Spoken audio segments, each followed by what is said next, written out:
जब आप बोलते हैं तो आपकी पर्सनैलिटी सामने आती है। जो लोग अपनी आवाज़ पे काम करना चाहते हैं, नॉर्मल लोग हों जो ऑफिस जा रहे हैं, या किन किन जगहों पे काम आती है। हाय गाइस, मेरा नाम है आशीष श्रीवास्तव और ये वीडियो होने वाली है वॉइस के बारे में।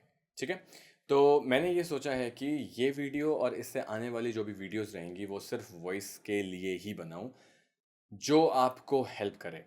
तो ये जो वीडियोस होने वाली हैं वो हर एक इंसान के लिए काफ़ी इम्पोर्टेंट रहेंगी, जो लोग अपनी आवाज़ पे काम करना चाहते हैं। अब चाहे वो नॉर्मल लोग हों जो ऑफिस जा रहे हैं, या फिर या तो वो टीचर हैं, कोई भी इंसान है उसके लिए भी ये हेल्पफुल होने वाली है। जो वॉइस एक्टर्स हैं, जो वॉइस ओवर करते हैं, जो डबिंग करते हैं, उसके लिए बेशक बहुत ही ज़्यादा ज़रूरी होने वाली है।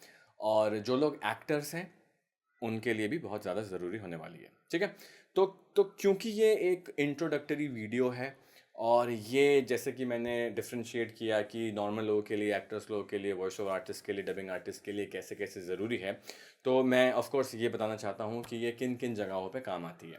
फॉर एग्ज़ाम्पल, मान लेते हैं कि आप टीचर हैं, या फिर आप कॉरपोरेट में काम करते हैं, या फिर आप एक स्टूडेंट हैं। आपके लिए ये क्लासेस क्यों ज़रूरी होंगी?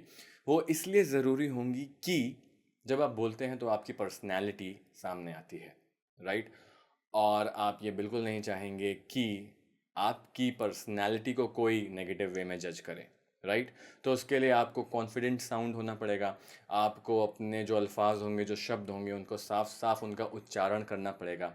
इसीलिए आपके लिए ज़रूरी रहेगा। एक एग्जांपल मैं ज़रूर देना चाहूँगा। जो लोग वॉइस एक्टर्स नहीं हैं, जो लोग एक्टर्स नहीं हैं, राइट? तो मैं एक वर्कशॉप अटेंड कर रहा था, दैट वाज ओनली ऑनलाइन। और उसमें क्या हुआ था कि बहुत इम्पॉर्टेंट वर्कशॉप थी। जो इन्फॉर्मेशन थी वो बहुत ही ज़्यादा इम्पॉर्टेंट थी, लेकिन जो स्पीकर था वो बहुत ही ख़राब था। यानी कि जिस तरह से वो बोल रहा था, जिस तरह से वो अपने शब्दों को आर्टिकुलेट कर रहा था, और जिस तरह से उसकी जो टोन जा रही थी, वो इतनी बोरिंग थी कि मैं फ्रस्ट्रेट होके बंद कर दिया, राइट? तो मैं ये नहीं चाहता कि अगर आप कहीं पे बोल रहे हैं, किसी पार्टी में हैं, या फिर अपने किसी गैदरिंग में कुछ भी बोल रहे हैं, तो आप एक मोनोटोनस या फिर बोरिंग या फिर डल साउंड हो। तो ये मैं बिल्कुल नहीं चाहता, right? Me being an actor, और अगर आप एक्टिंग की फील्ड में हैं, क्यों ये ज़रूरी है, इसका मैं एक छोटा सा एग्जांपल आपको और देता हूँ। जैसे कि फॉर एग्जांपल, एक मोनोलॉग था जिसको मैं थिएटर में परफॉर्म कर रहा था, राइट? एंड हुआ क्या कि एक शब्द था जो बहुत टफ था, जो बहुत डिफ़िकल्ट था, राइट?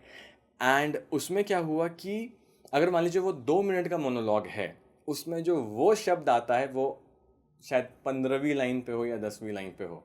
दिमाग मेरा उस पे ही स्टक था कि यार वो वाला शब्द को ना मुझे साफ तरीके से बोलना है। तो ये एक छोटी सी प्रॉब्लम थी जो मैंने फेस करी कि यार, अगर हमने अपनी आवाज़ पे काम नहीं किया है, तो हम एक जगह जहाँ पे हमें पता है कि हम अटकने वाले हैं, तो उसको लेके हम बहुत कॉन्शियस रहेंगे, जो चीज़ हमें अपनी परफॉर्मेंस में बिल्कुल बिल्कुल प्रॉब्लम क्रिएट करेगी। तो वॉइस एक्टर के लिए ज़रूरी है।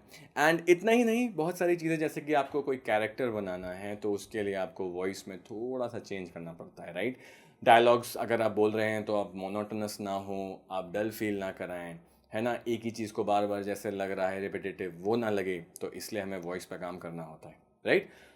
अगर हम बात करते हैं वॉइस ओवर आर्टिस्ट की, डबिंग आर्टिस्ट की, तो यही उनकी ब्रेड एंड बटर है, यहीं से उनको सब कुछ मिलने वाला है। तो उनको तो काम करना ही करना है, क्योंकि being a voice over artist, आप कैमरा के पीछे हैं, और उसमें ये रहता है कि यार, अगर आप कोई स्टोरी नरेशन कर रहे हैं तो आपको उस तरह से मॉड्यूलेट करना होता है, उस तरह से बात कहनी होती है।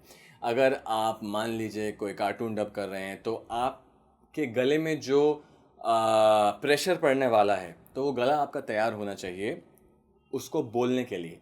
अगर आपने कोई आवाज़ अपनी बदल के बनाई हुई है, तो वो लॉन्गर रन पे सस्टेन करे, तो उसके लिए आपका गला तैयार होना चाहिए। तो इसलिए वॉइस ओवर आर्टिस्ट को, डबिंग आर्टिस्ट को वॉइस के बारे में ज़रूर जानना चाहिए, राइट?